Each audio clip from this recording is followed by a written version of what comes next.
Hi, I'm Abby from Ratings.com. Today, we're reviewing the Samsung S85D, Samsung's all-WOLED OLED. Say that quickly 3 or 4 times, I dare ya. Those of you who know a bit about OLED tech might be surprised to learn that Samsung has released an all-WOLED TV. Samsung's QD-OLED panels tend to be more vibrant and colorful than their WOLED counterparts after all. Sure, they've been releasing a few model sizes here and there using LG's WOLED panels, mostly because they're available in a wider variety of sizes than QD-OLEDs are. At least for now. The Samsung S85D is a bit different though. This TV's entire model range uses WOLED panels. So, how does it perform? Is it possible that Samsung is using WOLED technology better than LG? You're about to find out.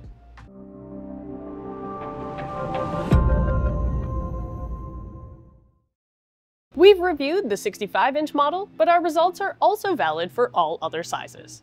The Samsung S85D has a basic design that looks good, but not necessarily premium. It doesn't have the thinnest bezels. From the front, it's reminiscent of the higher-end Samsung S90D, which also has rather thick bezels for a premium product. The primary difference between them is their different stands. The S85D has a set of plastic feet instead of a center-mounted stand. The feet aren't big and are on the lighter side, so there is some wobble when the TV is pushed.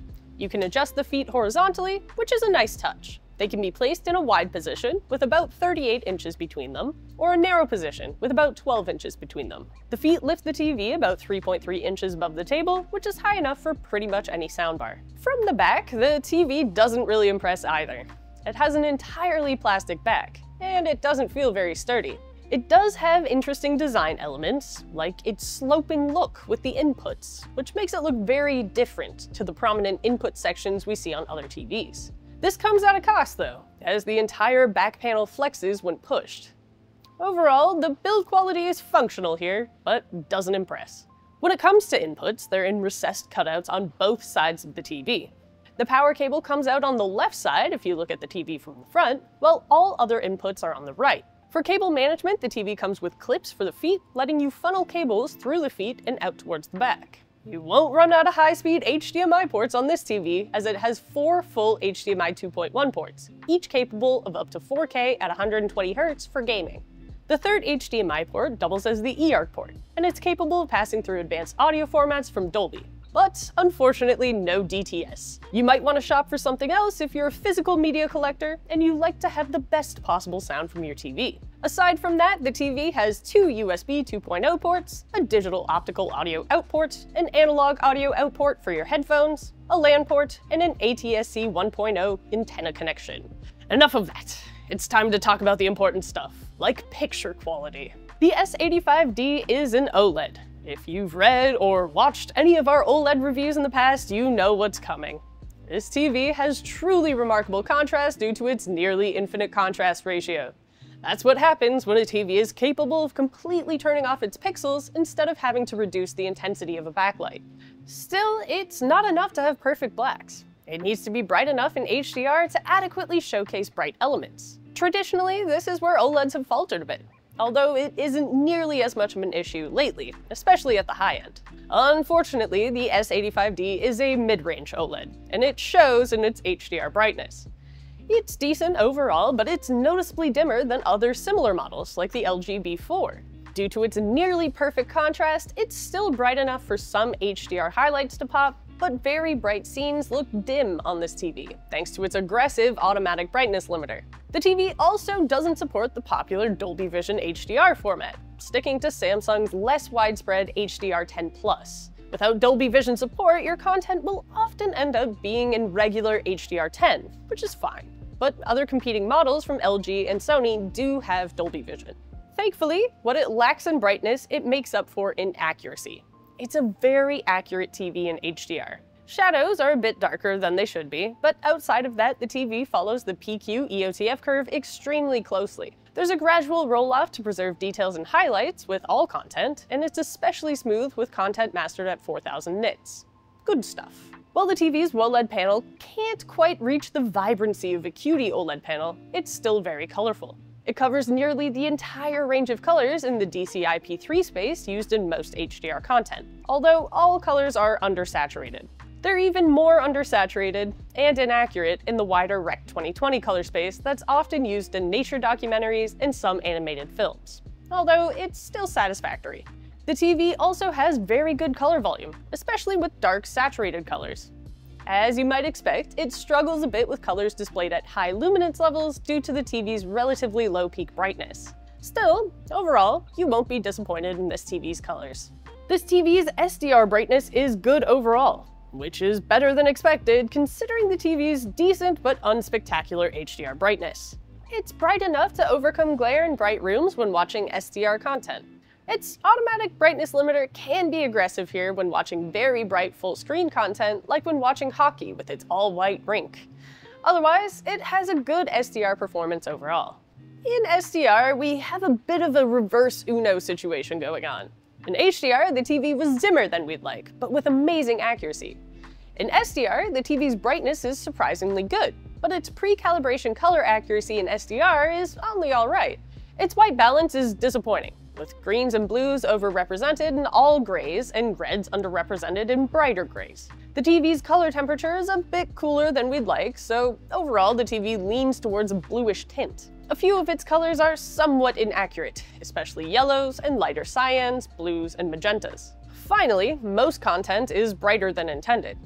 This isn't a cheap TV, so if you get it, we recommend you invest in a calibrator to get the most out of it. Still, for most people, the TV is accurate enough out of the box. We've just seen better. Now we're stepping into the "it's an OLED, what did you expect" zone of quality. Yeah, we've never really seen an OLED with crappy reflection handling, and this TV is no different. It handles reflections beautifully, and it works well in tandem with the TV's good SDR brightness. Bright rooms are not a problem with this TV when watching SDR content. It also helps the TV's bright highlights in HDR content as well, since they don't get swamped out by all the glare coming from windows and bright lights. And what about its viewing angle? Shakespeare said it best. "Behold, 'tis an OLED, and hence doth it possesses a viewing angle most grand." Heck yeah, it does, William. It truly does. Now, it's not a perfect viewing angle, as there's some minor color shifting when viewing the TV from an extreme angle. But I mean, this is only really a problem if you like to watch your TV while sitting on the toilet, because when watched everywhere from the front, its viewing angle is amazing. Okay, but what if you like to watch lower resolution content or low bitrate content? How does the TV handle that? Let's start with one category that Samsung has been doing very well in lately. It's HDR Native GRadient handling. The S85D isn't as good at it as its older siblings, the S90D and the S95D, but it's still very good. There's some noticeable banding in darker greens and blues, with only minimal banding everywhere else. Pretty solid stuff. But things are not so rosy when watching low bitrate content from streaming services. It's decent, but there's noticeable macro blocking in dark scenes. But if you subscribe to the higher quality tiers of streaming services and your internet speed is fast enough, you won't encounter too many issues here. If you're instead a low resolution fan, like those of you still rocking massive DVD collections, this TV will treat you well. It does a very good job at upscaling low resolution content like DVDs or lower resolution streams. When upscaling low resolution content, the TV's sharpness processing is very good. Details are very clear, even if fine details can be a little hard to make out. The TV deals with Judder very well. It automatically removes Judder from all sources when watching movies or shows that are in 24p, even if they're in a 60Hz signal, like when watching content from a cable box. You're a gamer? You're in luck, as OLEDs are fantastic gaming TVs. But how does it compare versus other OLEDs? We're gonna start with a bit of a downer. This TV loses quite a bit of its HDR brightness in game mode. And considering that the TV isn't even that bright in the other modes, this is a bummer. Overall, HDR content is less impactful on this TV when in game mode. The response time of an OLED. Truly the stuff of legends. If I were a gothic horror novelist, I would say, "Behold, it's an OLED, a creature of the night. Its response time as swift as a bat in flight. Almost instantaneous, it reacts as responsive as a heartbeat in the dead of twilight." But alas, I am just a ratings video host. Nevertheless, OLEDs are fantastic for their gaming due to their nearly instantaneous response time. It's not completely blur-free, as there's still some persistence blur when gaming at 60Hz, but it's extremely minor. Finally, the TV's input lag is extremely low as other high-end OLEDs from LG and Samsung. On this TV, pressing a button results in a nearly instantaneous reaction. It's that fast. Alright, we've said everything we had to say, so now we'll tell you if you should buy this TV. Should you? No. It's unequivocally an excellent TV, but unfortunately it's undercut in price by the superior LG B4. It's not much of a competition either, as the B4 is better in every single category except for one: viewing angle. While the B4 has a truly excellent viewing angle, it is, after all, an OLED, it has a slightly green tint when viewed at an angle, and experiences some color washout at a tighter angle than the S85D.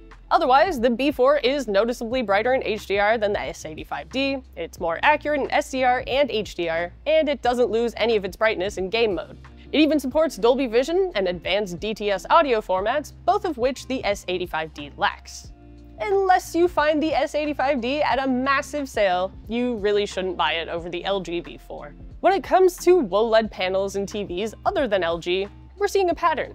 They never quite perform like they do on LG TVs. This has been true of Sony TVs in the past, and now it's true for Samsung's models. With Sony, at least they could justify the TV through its image processing alone, but Samsung doesn't quite have that crutch.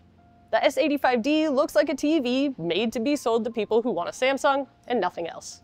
If someone specifically wants a cheaper OLED, but they want it to be a Samsung, that's where the Samsung S85D's purpose lies. But if you're open to other brands, opt for the B4. That's all we have to say about the Samsung S85D. If you want a more detailed write-up on the TV, check out our written review. The link is in the description below. Until next time, I'm Abby from Ratings.com, where we help you find the best product for your needs. If you like what we do here and want to be a part of it, good news! We're hiring. We're currently looking for a display specialist that loves TV tech just as much as we do. If you're interested in learning more or seeing what other positions are open, follow the link to our careers page in the description below.